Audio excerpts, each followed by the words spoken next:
Ciao a tutti e bentornati in un nuovo video. Tante volte quando faccio lezione con i miei studenti arriva finalmente il momento in cui loro viaggiano in Italia. Per chi studia una lingua straniera, che sia essa l'italiano, il cinese, il francese o lo spagnolo, non c'è niente di più emozionante che viaggiare nel paese della lingua che noi stiamo studiando. Perché è emozionante? Perché finalmente possiamo iniziare a mettere in pratica quello che abbiamo imparato. Possiamo finalmente iniziare a creare una connessione in persona con le persone del posto. Quando viaggiamo in un paese ci sono alcune cose che facciamo maggiormente. Ovviamente passeggiare per la città o visitare dei musei, esplorare siti storici, però senza ombra di dubbio una delle cose che noi viaggiatori preferiamo fare quando viaggiamo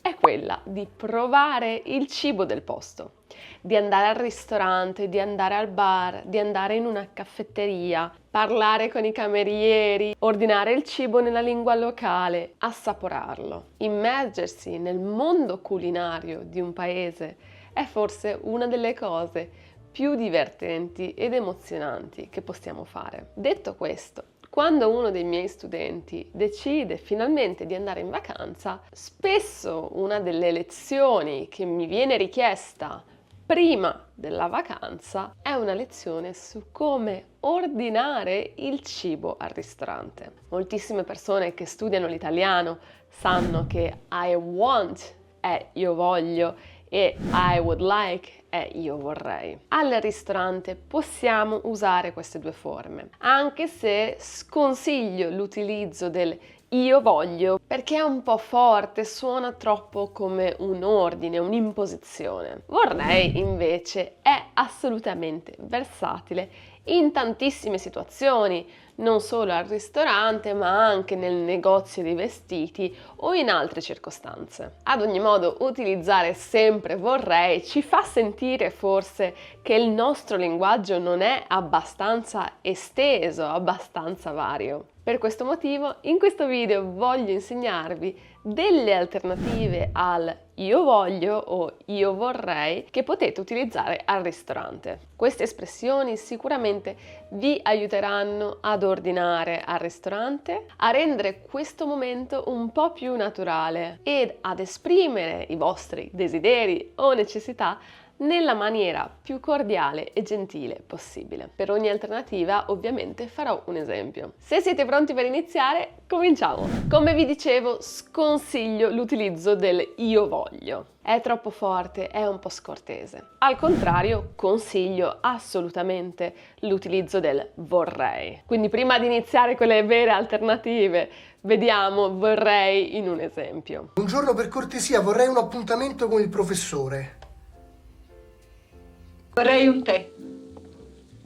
Per esempio, vorrei un bicchiere di vino rosso. Vorrei un bicchiere di vino rosso. Passiamo alla seconda alternativa, che io utilizzo molto spesso. La seconda alternativa è potrei avere, letteralmente questo significa could I have. Scusi, potrei avere un bicchiere d'acqua? Senta, potrei avere un appuntamento per domani? Quindi per esempio, potrei avere una bottiglia d'acqua, per favore? Questa è una forma molto educata per chiedere qualcosa ad una persona. Se siete in un negozio e per esempio la commessa non vi ha dato lo scontrino, potete chiedere: potrei avere lo scontrino, per favore? La terza alternativa è desidero. Desidero deriva dal verbo desiderare, to desire. È un po' più elegante come forma, ma comunque un'ottima alternativa. Desidero sapere da voi se avete qualche domanda da fare. Desidero fare una passeggiata. Facciamo una frase. Desidero il risotto ai funghi, grazie. Desidero il risotto ai funghi, grazie. Non stiamo facendo una domanda come prima, dove abbiamo chiesto: posso avere qualcosa? Per favore. Questa forse è un'alternativa educata del io voglio.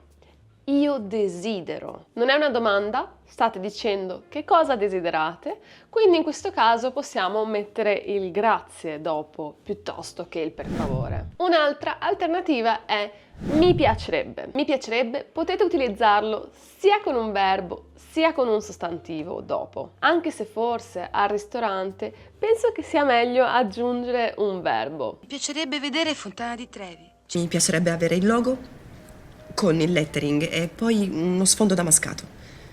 Per esempio, mi piacerebbe provare il gelato al pistacchio. Mi piacerebbe provare il gelato al pistacchio. Questo forse suona meno come una richiesta, ma più come un pensiero, una considerazione, ma è un ottimo modo per stabilire una connessione con il cameriere o con il gelataio ed eventualmente iniziare una breve conversazione dove magari il cameriere, per esempio, vi può dare dei consigli. Se io sto parlando con il gelataio e dico mi piacerebbe provare il gelato al pistacchio, lui magari mi può rispondere sì, io personalmente lo consiglio, oppure non saprei, io ti consiglierei di provare il gelato alla nocciola. Quindi questo mi piacerebbe provare, che è I would like to try, può essere utile se state cercando un consiglio dal cameriere, dallo chef in questione, o dal gelataio o dalla persona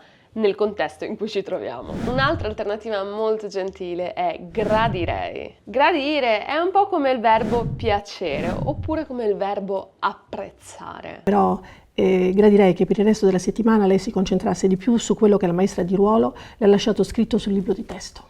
Posso dire, per esempio, gradirei una porzione di formaggi misti come antipasto. Gradirei una porzione di formaggi misti come antipasto. Gradirei è molto simile a vorrei, ma sicuramente un po' più formale. Lo potreste sentire anche da parte del cameriere in alcuni ristoranti. Che cosa gradisce potrebbe chiedere invece che cosa desidera o che cosa vorrebbe. Passiamo invece ad una forma un po' più informale, magari entriamo in un bar e vogliamo chiedere un caffè. Invece che dire il classico vorrei un espresso o un espresso per favore, possiamo dire posso avere un espresso per favore? Posso avere un espresso per favore? Berto, il fidanzato di Chiara che giustamente ci voleva presentare e quindi...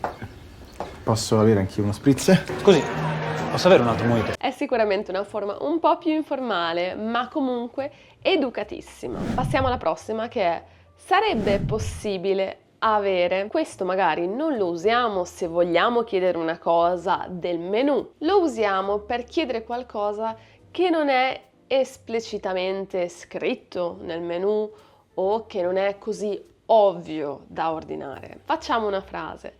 Sarebbe possibile avere del pane extra, per favore? Come vedete, stiamo facendo una richiesta che è un po' fuori da quello che c'è magari nel menù. Ovviamente possiamo usarlo anche per chiedere qualcosa che è riportato nel menù, però è utilizzato maggiormente per chiedere o qualcosa di extra o di fare un'alternativa. Per esempio, invece che gli spaghetti volete gli gnocchi e quindi chiedete la possibilità, sarebbe possibile sostituire gli spaghetti con gli gnocchi? Un'alternativa che mi piace molto è mi consigliate? Qui non stiamo in realtà chiedendo che cosa vogliamo, lo stiamo un po' chiedendo in maniera indiretta.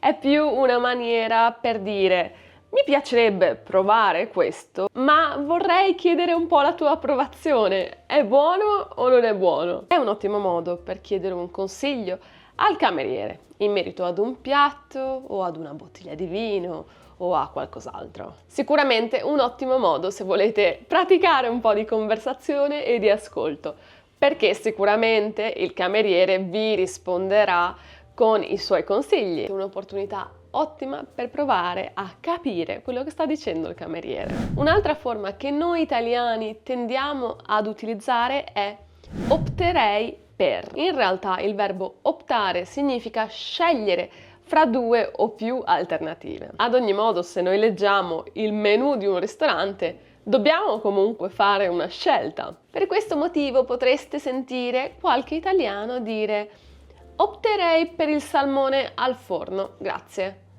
Opterei per il salmone al forno, grazie. Come dire, di tutte queste opzioni, ho scelto il salmone al forno. Direi che con Opterei possiamo terminare qui questo video. In realtà ci sono altre opzioni che possiamo usare al ristorante per ordinare del cibo o per chiedere dei consigli. Però ho preferito utilizzare le più comuni e le più usate da noi italiani. Io spero tanto che questo video sia utile per il vostro prossimo viaggio in Italia. Se avete dubbi o domande, ovviamente potete scriverli nei commenti. Vi ringrazio tanto per aver visto questo video e se il video vi è piaciuto mettete un like ed iscrivetevi al canale e noi ci vediamo la prossima settimana con un nuovo video. A presto!